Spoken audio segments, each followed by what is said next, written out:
Phoenixbet on omadele toeks korvpallist kuni rallini. Phoenixbet, panustame omadesse. Joosep Pratt-Nõgene päeva 3 esimest katset sõidetud. No teine, see pikim kiiruskatse tuli sul väga hea välja, et kui aega lõpuks nägid, olid rahul? Ja ma olin väga rahul, ma olin väga üllatunud ka seal finišis, kui öeldi aeg, sest et sõit oli tegelikult siuke pehme, nagu ta oli okei ja puhas, aga ei olnud nagu mingit siukest ülemäära nagu surumist, aga aeg oli hea jah, et me vaatasime splittidelt ka, et seal esimese mingi 5 kilomeetriga andsime täpselt selle 4 sekki ära ja siis ülejäänud 15 kilt sõitsime põhimõtteliselt nullis Jasperiga, et ta natuke oma kapsaaeda jälle, et oleks võinud, uus katse nii-öelda selles mõttes, et ei ole keegi seda sõitnud ega videosi ka pole, et siis natukene esimesed paar kurvi seal vaatasid, kas see käng klapib ja siis läks nagu rütm paika kohe ja siis oligi nagu hästi. Aga jah, et kui me suudame niimoodi nende 3 katse peale kombineeritud tempot sõita edasi, see oleks väga hea, aga ma arvangi, et järgmised 2 katset on hästi tehnilised, et seal peab olema julgust.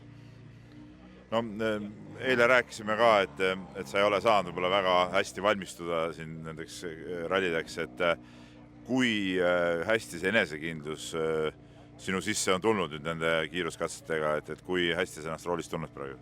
Ma arvan, ma seal selle luupi 3. katsel juba tundsin niimoodi, et nüüd olen üle auto, et saan nagu ilusti hoogukonda igale poole ja usaldasin, mis ta teeb.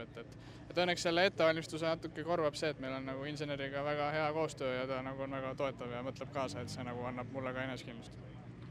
No kuidas sa praegult paigutud, sa tead oma positsiooni, ja positsioon on tegelikult okei, et seal on võimalik ju tõusta ja vahed ei ole ju nii suured tegelikult, et mis nüüd teiseks ringiks see plaan on, kuidas siin seda tänast päeva edasi sõita?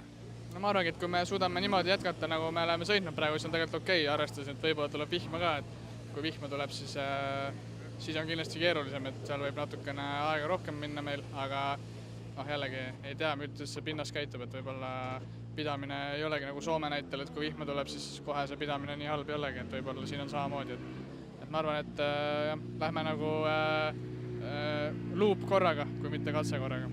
No siin kommentaarides ka kiiruskatsete järel tuli päris erinevaid selliseid hinnanguid rajale ka, öeldi, mõned ütlesid, et väga libe on, mõned ütlesid, et täitsa väga okei sõidetav, et kuidas sinu hinnangul see kõva tee siin on praegult pidanud?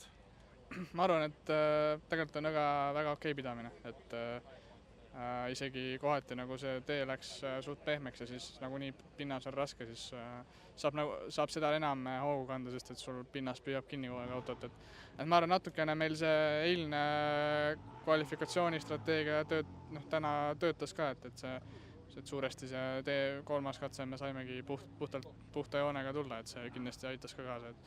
Et mina ütleks, mul nagu väga palju probleemi praegu ei ole pidamisega.